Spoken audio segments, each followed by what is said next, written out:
It started with a laugh that didn't belong to us. I heard it through the phone one night. Her voice, then a pause, and someone else's laughter. A man's. Deep, close. Too close. My wife said she was working late, putting in extra hours for the promotion she'd been eyeing for months. I wanted to believe her. I really did. But something inside me sank like a stone dropped in water. It didn't make a splash. It just fell quietly, straight to the bottom. I'd trusted Emily for 11 years. Through job losses, the miscarriage, my father's funeral, she'd been the one constant, the one voice that could pull me back from the edge. We weren't perfect, but we were loyal. At least, that's what I thought. That's what I held on to, like an old photograph in a cracked frame. The first time I asked her directly, "Are you seeing someone else?" She didn't even flinch. She laughed. That kind of soft, dismissive laugh you use when someone makes a ridiculous accusation.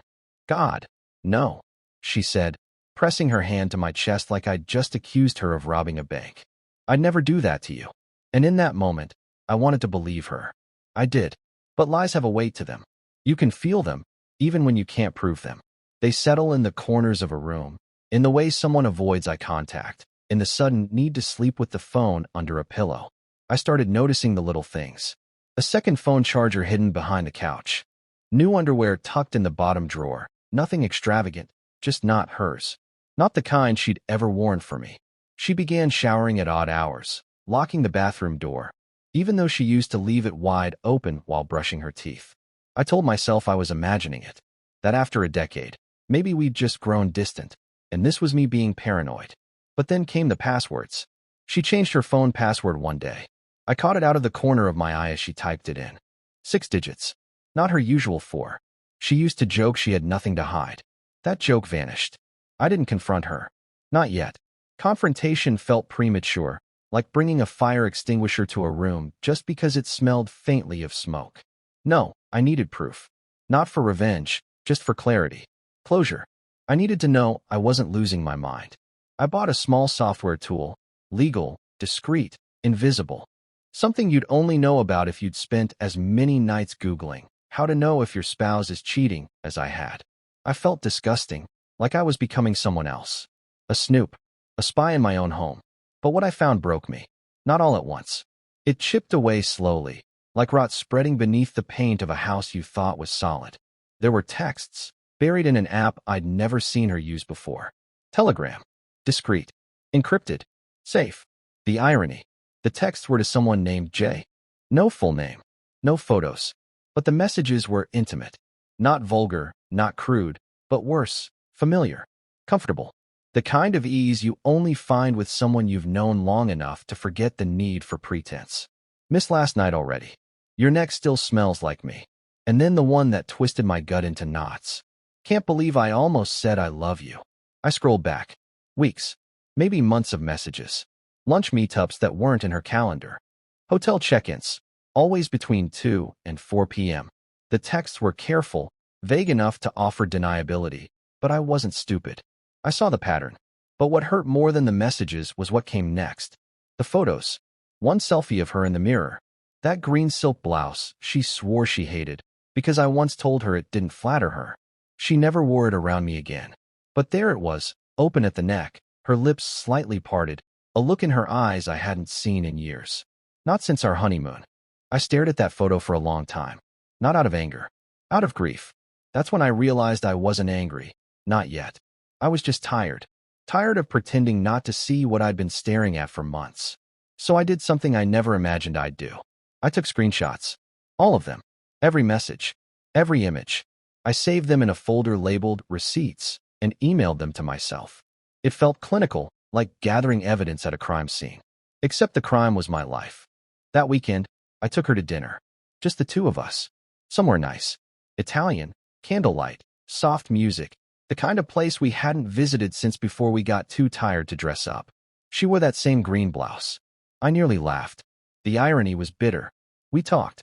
She smiled, held my hand across the table, told me she was proud of me for finally getting that promotion. Said we should take a trip, just the two of us, maybe somewhere quiet, by the water. I want us to reset, she said, her thumb brushing over my knuckles. You and me. No distractions. No work. Just us again. I almost said yes. But then she said it. The line, "I'd never do that to you." And something in me cracked. I reached into my jacket pocket and pulled out my phone. No words, just motion.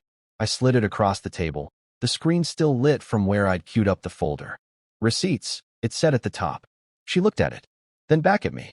I watched the color drain from her face. Her mouth opened. A breath. A whisper of a word she couldn't form. I stood up. And just like that, I was already gone. I didn't slam the door behind me. That would have felt too dramatic, too final. The kind of thing people do in movies when they know someone's watching. But no one was watching.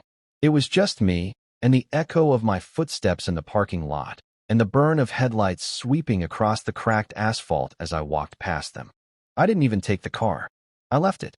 Hers, technically. I walked. Maybe that sounds stupid, but when your heart's breaking, sometimes you just need to feel the ground under your feet. Like if you keep moving, the truth won't catch up. I stayed at a motel that night.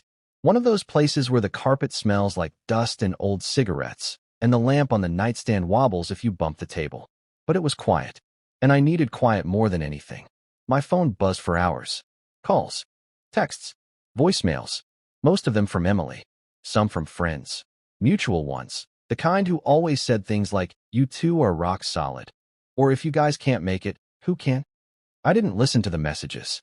I just stared at the screen, watching the words scroll across, watching the numbers rack up.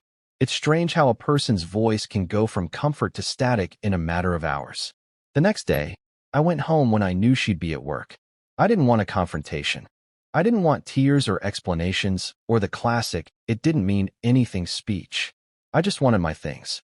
Packing was quiet, methodical, like I was cleaning up someone else's life. I folded clothes I no longer cared about, boxed up photos I couldn't bear to look at, avoided the drawer where we kept birthday cards and notes from better years. I left my wedding ring on the kitchen counter. She'd see it.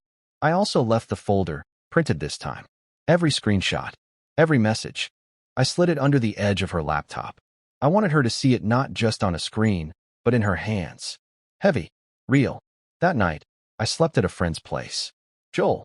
We hadn't talked in a while, but he didn't ask too many questions. Just handed me a blanket and a cold beer and told me to take the couch. That kind of silence was a gift. Emily didn't stop trying to reach me. Day 3, she started emailing. Long messages. Wordy. Apologetic. Begging me to talk. She never denied it, just begged for a chance to explain. But here's the thing about explanations. They don't undo facts. And the fact was, she lied to me with a straight face. Said she'd never do that to me. Said it so easily, like it was true. The worst part? I still wanted to believe her. Isn't that the messed up thing? Even after all the proof, even after watching her face go pale when she saw the screenshots, a part of me, some small, cracked part, still wanted her to say it was a mistake. That it wasn't what it looked like. But it was. That following weekend, she showed up at Joel's place. I was outside, raking leaves. I needed to do something with my hands, or I'd crawl out of my skin. I saw her car before she parked it. I didn't run inside. I didn't hide. I just waited. She stepped out, sunglasses on, like that would somehow shield her from the truth hanging between us. She looked tired. Makeup couldn't hide the bags under her eyes or the way she held her shoulders, like someone who'd been carrying a heavy lie too long. "I just want to talk," she said. I nodded toward the porch. "Talk then." She stood there for a minute, not moving, just holding her arms like she was cold. Then she said the thing I didn't expect. "I didn't sleep with him. Not technically." I almost laughed. Technically. The favorite word of every person trying to dodge responsibility. "What does that mean, Emily?" I asked, voice calm. Too calm. She looked down. It was emotional. Mostly. I felt lonely. You were always working. Always tired. And Jay, he listened. I nodded. "And you sent him pictures. Told him you missed his smell. That you loved him. That's just emotional." She bit her lip. "I know how it sounds." "No," I said, sharper now. "You know exactly what it is. That's why you lied." I panicked. Her voice cracked. "That night, when you showed me, I didn't know what to say.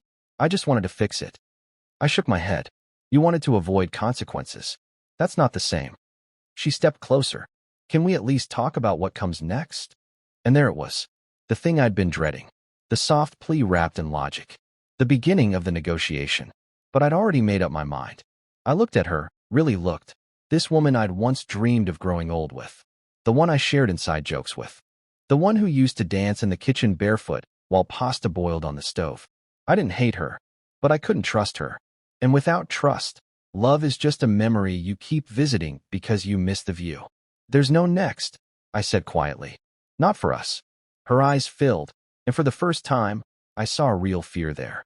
Not anger, not guilt, just fear. You're really leaving, she said. I nodded. She opened her mouth to say something. A protest, a plea, maybe even a sorry. But I didn't wait to hear it. I was already walking away. I wish I could tell you that walking away felt triumphant, that there was some cinematic moment, me heading off into the sunset, free and unburdened. But the truth is quieter. Leaving someone you loved isn't a sprint. It's a slow, unraveling kind of grief. You don't feel light when you let go. You feel hollow. The weight doesn't vanish, it just shifts. From confusion to clarity. From love to something colder. Not hate. Not even resentment.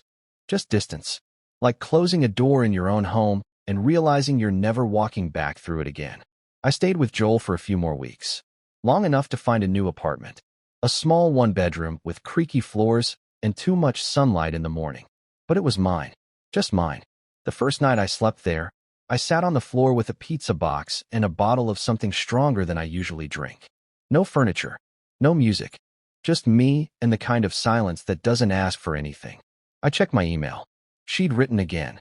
The subject line was one word. Please. I didn't open it.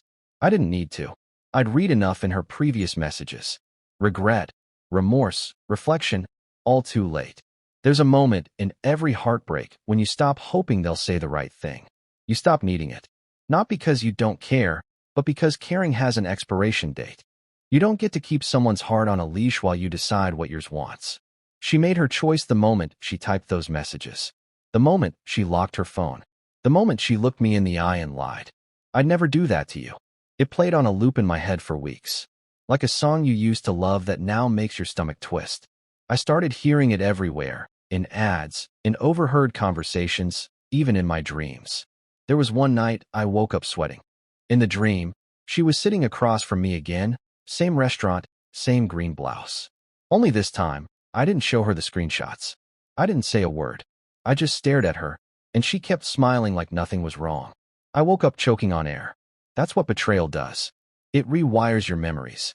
Makes you question every good thing. Were her laughs real? Did she ever mean it when she said forever? Was it all just convenience? I don't know.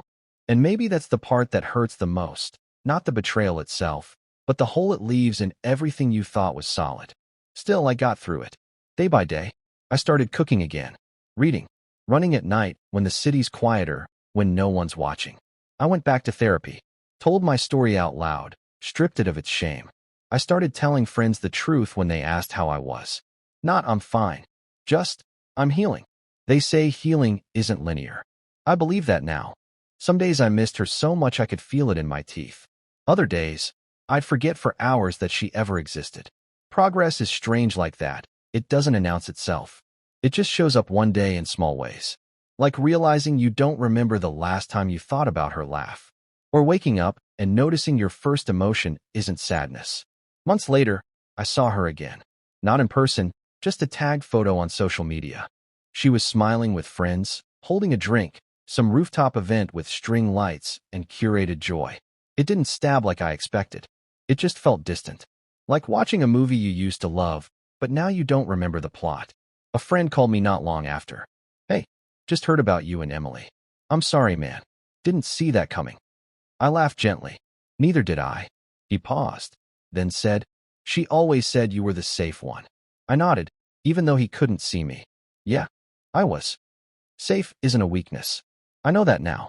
Being reliable, being loyal, being kind, those aren't flaws. They're strengths. But only when you give them to someone who knows what they're worth. She didn't. And that's okay. People only love as deeply as they're willing to be seen. Maybe she never wanted to be seen fully. Not by me, not by anyone. Just adored. Just protected. But love without vulnerability isn't love. It's theater. And I was done performing. I haven't dated again, not seriously. I'm not scared of it. I just want peace more than passion right now. I want laughter that doesn't come with conditions. I want silence that feels shared, not suspicious. Sometimes, When it's quiet enough, I hear her voice in my head. I'd never do that to you. And sometimes, I still want to believe her. But then I remember her face. The pale drain of color when she saw the truth laid out in pixels. The way her mouth opened to form an apology that never landed. She tried to speak. I was already gone. And that's how I know I'm never going back.